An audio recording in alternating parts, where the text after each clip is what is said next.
കാണൂ പരസ്യരഹിതമായ ഏറ്റവും പുതിയ എപ്പിസോഡുകൾ. കൺഗ്രാറ്റുലേഷൻസ് മാളവിക. അപ്പൊ വിചാരിച്ച പോലെ കാര്യം നടന്നു. താങ്ക്സ് ചേച്ചി. ദേവൻ സമ്മതിക്കില്ലെന്നല്ലേ ഞാൻ കരുതിയത്. ഇത്ര എളുപ്പം സമ്മതിച്ചു കളഞ്ഞല്ലോ. കിട്ടിയ അവസരം പാഴാക്കാതെ 2 ഭാര്യമാരോടൊപ്പം ജീവിക്കാൻ തീരുമാനിച്ചെന്ന് തോന്നുന്നു. ആയിരിക്കില്ല, അവൻ എന്നെ പോലൊന്നുമല്ല. ഈ കല്യാണം നടന്ന ഞാൻ വഴിയാധാരാവൂലോ. എന്തെല്ലാം സ്വപ്നങ്ങൾ കണ്ടതാ ഞാൻ.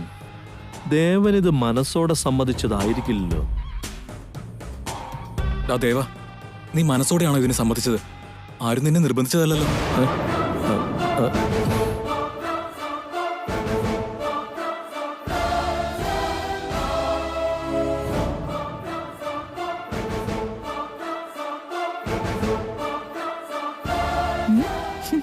ഇതാ ഇപ്പൊ നന്നായേ. ഈ സമയത്ത് ഇങ്ങനെ ആരെങ്കിലും ചോദിക്കോ? ഇവിടെ ജീവൻ കളയുമെന്ന് വരെ ആൾക്കാരെ ഭീഷണിപ്പെടുത്തുമ്പോ അവൻ സമ്മതിച്ചു തന്നെ വലിയ കാര്യമെന്ന് കരുതാണ്ട് മനസ്സോടെയാണോ സമ്മതിച്ചതെന്നും എന്തായാലും വൈദേഹിയോട് ചോദിക്കാതിരുന്നത് നന്നായി.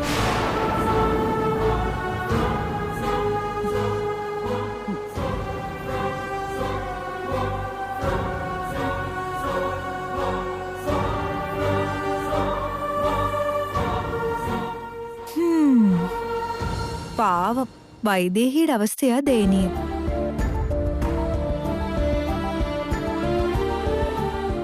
നോക്കിക്കേ, മുഖം ആകെ വെളറി വെളുത്തു വല്ലാത്തൊരു രൂപമായിപ്പോയി.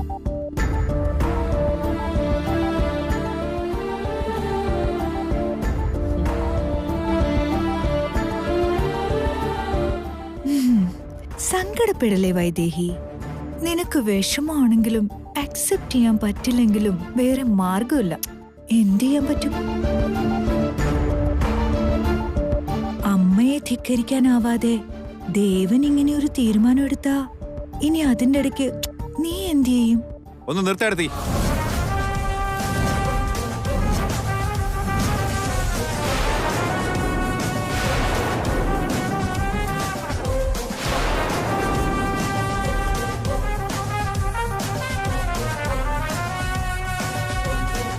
എന്റെ തീരുമാനത്തിന് അവള് വഴങ്ങിത്തന്നതൊന്നല്ല. അവളുടെ വാക്കുകൾക്ക് വില കൽപ്പിച്ചുകൊണ്ട്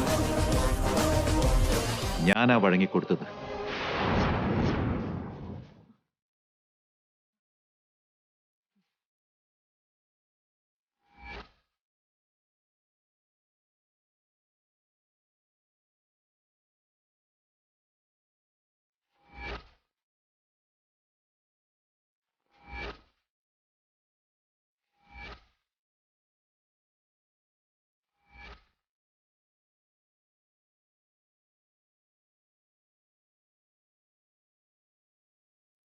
എനിക്ക് മാളവികയെ കല്യാണം കഴിക്കാൻ താല്പര്യമില്ല.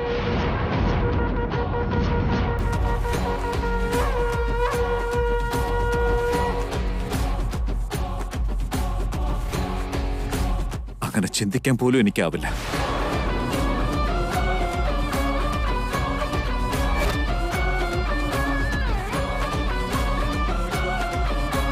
എന്നിട്ട് ഞാൻ എന്തിനിതിന് സമ്മതിച്ചെന്നറിയോ? കല്യാണം കഴിച്ചേ പറ്റൂന്ന് എന്റെ വൈദേഹി എന്നെ നിർബന്ധിച്ചതുകൊണ്ട് മാത്രം.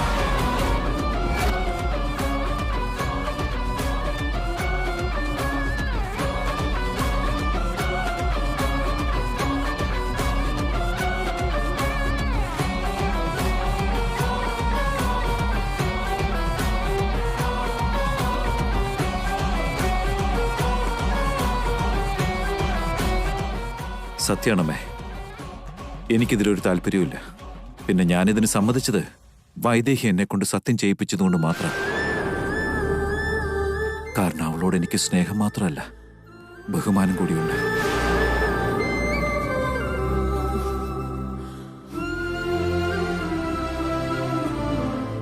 അവള് ചോദിച്ച ജീവൻ കളയാൻ വരെ ഞാൻ തയ്യാറാ. പിന്നല്ലേ ഈ താലി കെട്ടിയേക്കാം.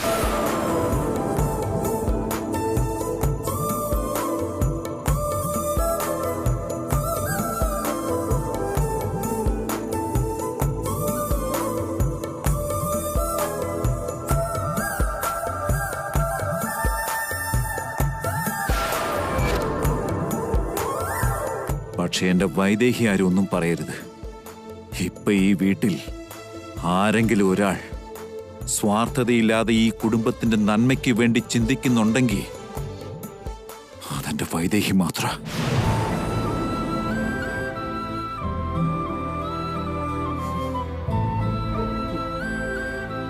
അവളുടെ പേര് പറയാൻ പോലും ഇവിടെ ആർക്കും യോഗ്യതയില്ല.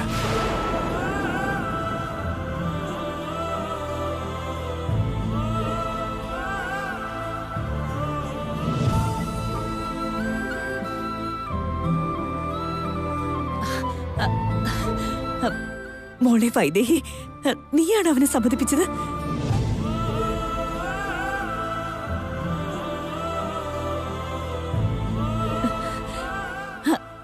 എനിക്കറിയായിരുന്നു മോളെ, നിന്റെ മനസ്സ് ഒത്തിരി നല്ലതാ. മാളവിക ഇങ്ങോട്ട് കൂട്ടിക്കൊണ്ടുവന്നത് തന്നെ നീയല്ലേ? അപ്പൊ അവൾക്കൊരു അന്യായം നടന്നാ നിനക്ക് കണ്ടു നിൽക്കാനാവോ? എന്തായാലും നല്ല തീരുമാനമായി മോളെ.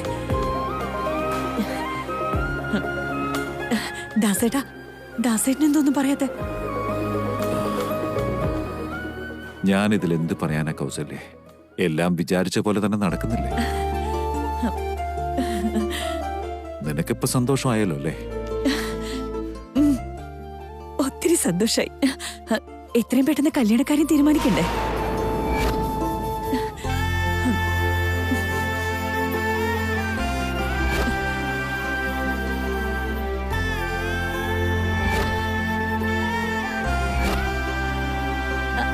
എന്നാ ജോത്സ്യരോട് ഇപ്പൊ തന്നെ വരാൻ പറയട്ടെ.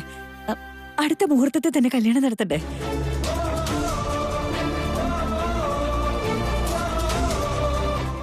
ആയിക്കോട്ടെ കൗസല്യേ, നാളെ കാലത്ത് തന്നെ ജോത്സ്യരോട് വരാൻ പറയാം.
മോന്റെ മോളുടെ ജാതകം നോക്കി നല്ലൊരു മുഹൂർത്തം കുറിക്കണം ജോത്സരെ.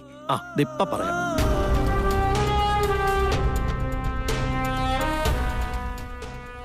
ഇവരുടെ ഒരു അനന്തരാവകാശി പ്രാന്ത് എന്തായപ്പോ എനിക്കെന്താ?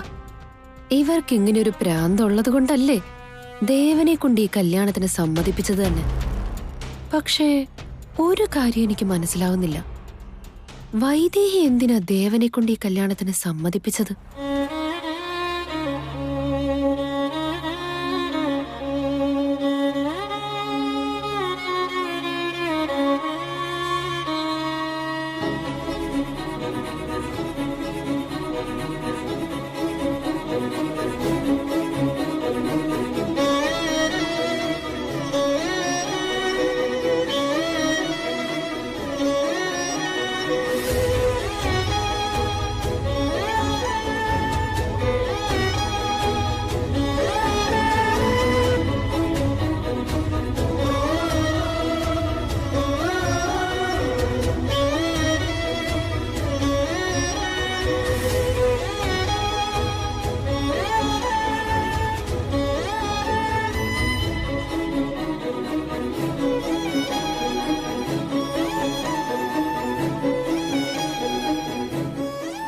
കൗസല്യാമ്മേ, കല്യാണമാകുമ്പോ ബന്ധുക്കളെയും പരിചയക്കാരെയൊക്കെ ഒന്ന് അറിയിക്കണ്ടേ?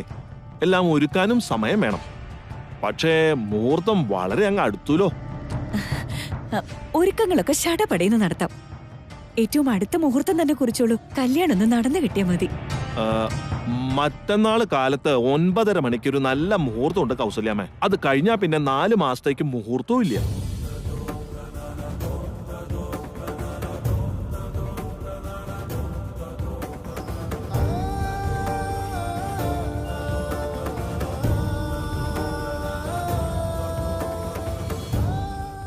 ഒരു കുഴപ്പമില്ല, മറ്റന്നാളത്തെ മുഹൂർത്തം തന്നെ ആയിക്കോട്ടെ.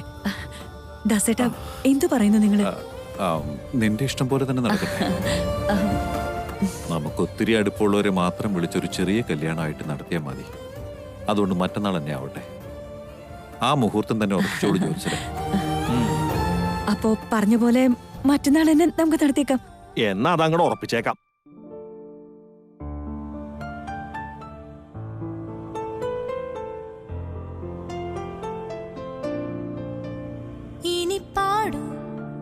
മധുമൊഴി നീ ഹൃദയമുരുകിയ ഗാനം.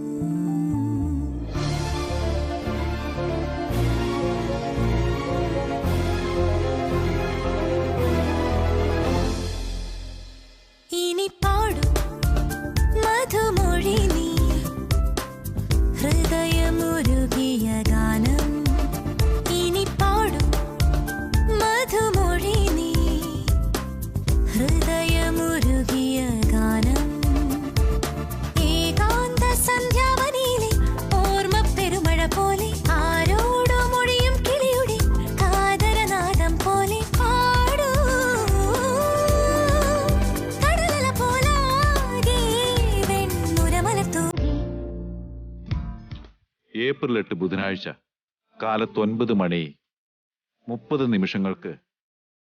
ശുഭമുഹൂർത്തം കുറിച്ചിരിക്കുന്നു.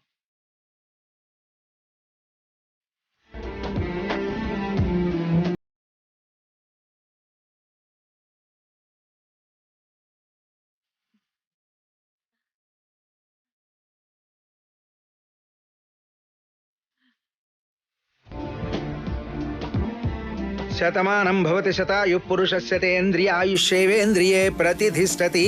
ആയുരാരോഗ്യ സൗഖ്യത്തോടും സന്താന ലബ്ധിയോടും കൂടി നല്ലൊരു ജീവിതം ഉണ്ടാവട്ടെ.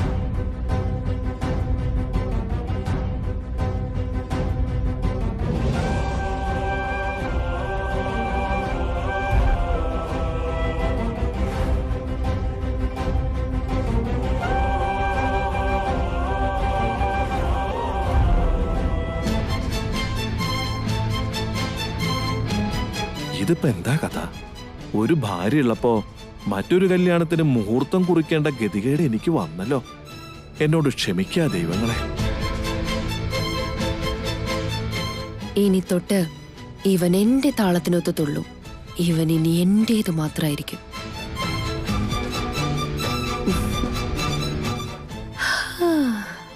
വർമ്മ സാറേ, എന്നാ ഞാൻ അങ്ങോട്ട് ഇറങ്ങാം.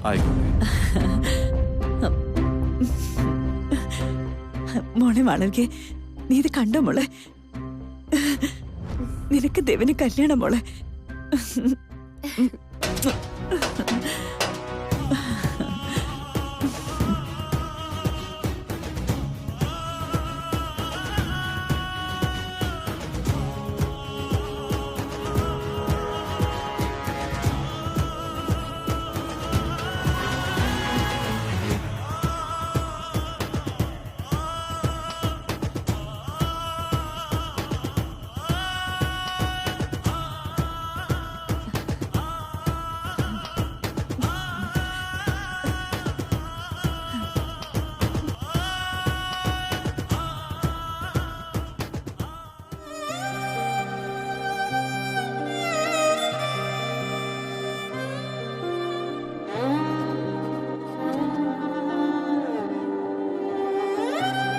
മറ്റന്നാള് കാലത്ത് 9:30 മണിക്ക് ഒരു നല്ല മുഹൂർത്തം ഉണ്ട് കൗസല്യാമ്മേ. അത് കഴിഞ്ഞാ പിന്നെ 4 മാസത്തേക്ക് മുഹൂർത്തവും ഇല്ല.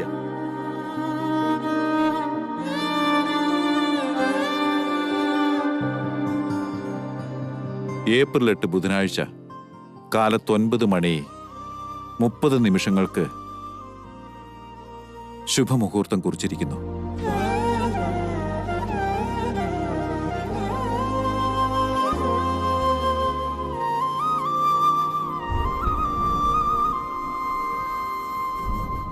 ഈ ഭൂലോകത്ത് ഒരു സ്ത്രീക്കും ഒരു ഭാര്യയ്ക്കുണ്ടാവാൻ പാടില്ലാത്ത അവസ്ഥയാണല്ലോ നീ എനിക്ക് സമ്മാനിച്ചത്. മറ്റൊരു കല്യാണം കഴിക്കണേന്ന് എന്റെ ഭർത്താവിനെ ഞാൻ തന്നെ നിർബന്ധിക്കാം. ഇതിനേക്കാളും വേദന മറ്റെന്തുണ്ടാവാനാ?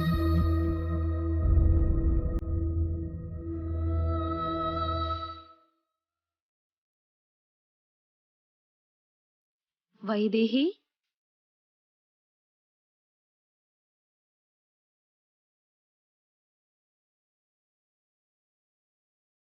നിന്റെ സങ്കടങ്ങളൊക്കെ രാമനായിട്ട് ഷെയർ ചെയ്യുകയാണോ? ചെയ്തു. മുഖത്ത് നല്ല വിഷമമുണ്ടല്ലോ, കണ്ണും നിറഞ്ഞിരിക്കുന്നു. പാവം. പക്ഷെ എനിക്കിത് ഇഷ്ടപ്പെട്ടു കേട്ടോ.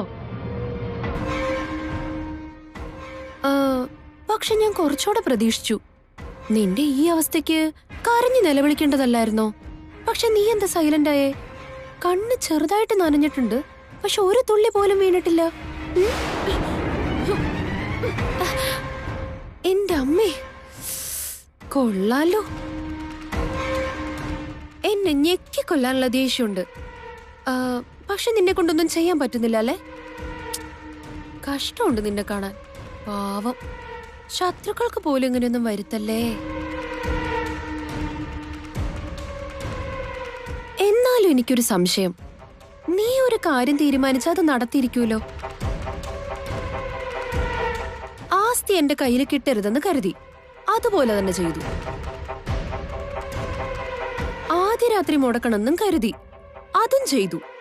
പക്ഷെ ഇപ്രാവശ്യം എന്ത് പറ്റി? എല്ലാം റിവേഴ്സ് ആയി പോയല്ലോ. കല്യാണം നടത്തിക്കില്ലെന്ന് വെല്ലുവിളിച്ചിട്ട് ദേവനെ കൊണ്ട് സമ്മതിപ്പിക്കേണ്ട അവസ്ഥയായല്ലോ നിനക്ക്.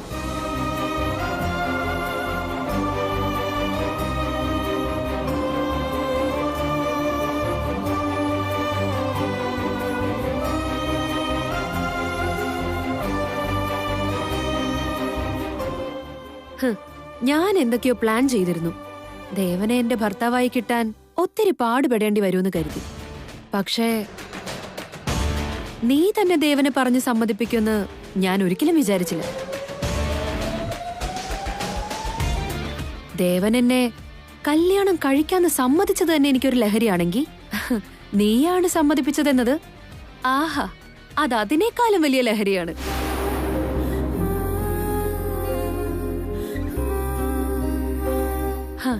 നമ്മുടെ ശത്രുവിന്റെ പക്കലുള്ളത് തട്ടിപ്പറിക്കുന്നത് വല്ലാത്തൊരു സന്തോഷമല്ലേ? പക്ഷെ അവരായിട്ടത് നമുക്ക് തരേണ്ടി വരുന്ന ആ ഗതികേട് ഓർക്കുമ്പോ വല്ലാത്തൊരു ഉന്മാദ. ഞാനിപ്പോ അത് അനുഭവിച്ചുകൊണ്ടിരിക്കുക. അതിനും വേണോടി ഒരു ഭാഗ്യം. എന്റെ ഭാഗ്യത്തിന് വൈദേഹി ഒരിക്കലും ഒരു തടസ്സാവില്ല. നിന്റെ ഭർത്താവിനെ നീ തന്നെ എന്റെ കൈകളിൽ ഏൽപ്പിക്കാൻ പോവല്ലേ?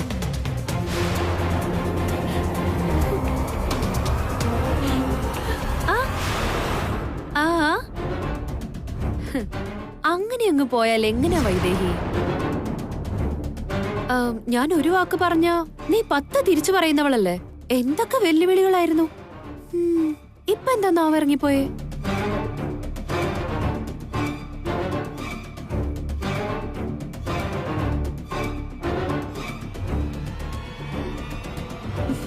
എന്തെങ്കിലുമൊക്കെ പറ വൈദേഹി, അല്ലെങ്കിൽ എനിക്കിതൊന്നും ആസ്വദിക്കാൻ പറ്റില്ല.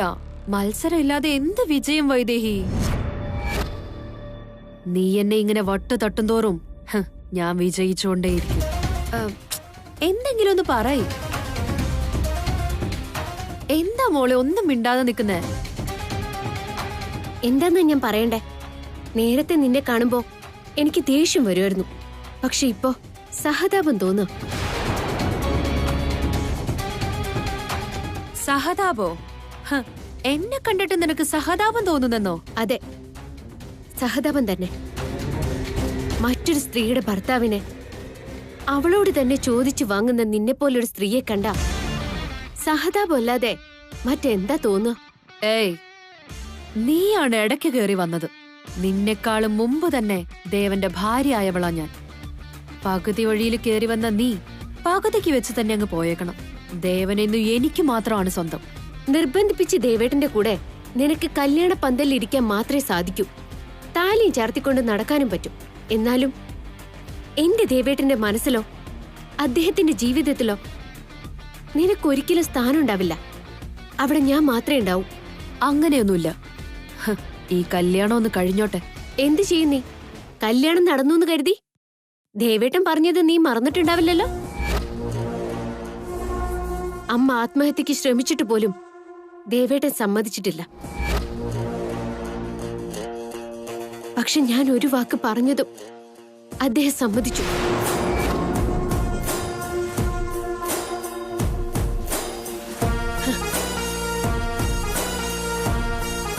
അതാണ് എനിക്കും എന്റെ വാക്കിനും എന്റെ ദേവേട്ടൻ നൽകുന്ന വില. അതാണ് ഞങ്ങൾ തമ്മിലുള്ള ആത്മബന്ധം. പക്ഷെ നിന്റെ ഈ ചാട്ടും തുള്ളലൊക്കെ നീ ആരാണെന്ന് പുറത്തറിയുന്നത് വരെ മാത്രമേ ഉണ്ടാവൂ. നിനക്ക് ഈ കൊട്ടാരം വീടോ യാതൊരു ബന്ധവുമില്ലെന്ന് അറിയുന്ന അടുത്ത നിമിഷം നിന്റെ അവസ്ഥ എന്തായിരിക്കും നീ ഒന്ന് ചിന്തിച്ചു നോക്കിയിട്ടുണ്ടോ? അയ്യോ എന്റെ മണ്ട ശിരോമണി,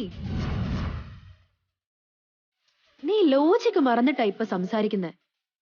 ഞങ്ങളുടെ കല്യാണം ഒന്ന് കഴിഞ്ഞു കിട്ടിയാ പിന്നെ പണ്ട് ഞാൻ ആരായിരുന്നു എന്നുള്ളതിനൊക്കെ ഇവിടെ എന്ത് പ്രസക്തിയുള്ളേ?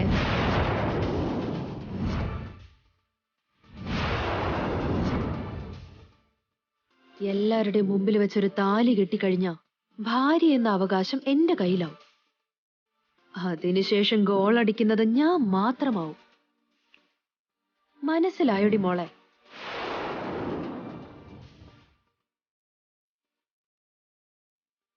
എന്തു പറ്റി വൈദേഹി? എന്താ നീ ഒന്നും മിണ്ടാതെ അന്തം വിട്ടു നിൽക്കുന്നേ? ഒന്നും പറയാൻ പറ്റുന്നില്ല അല്ലേ? എന്നെ വെല്ലുവിളിക്കാൻ ഒരു പഴുത നിനക്ക് കിട്ടണില്ല അല്ലേ?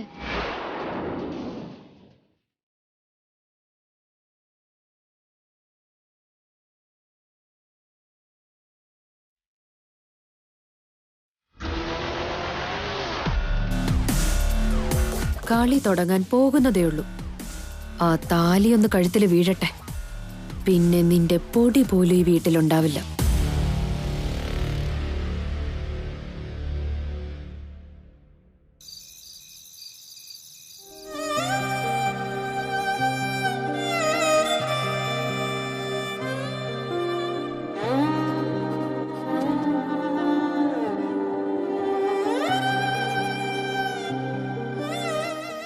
പറ്റില്ലെന്ന് പറഞ്ഞ് ഞാൻ ജീവനോടെ ഉണ്ടാവില്ല.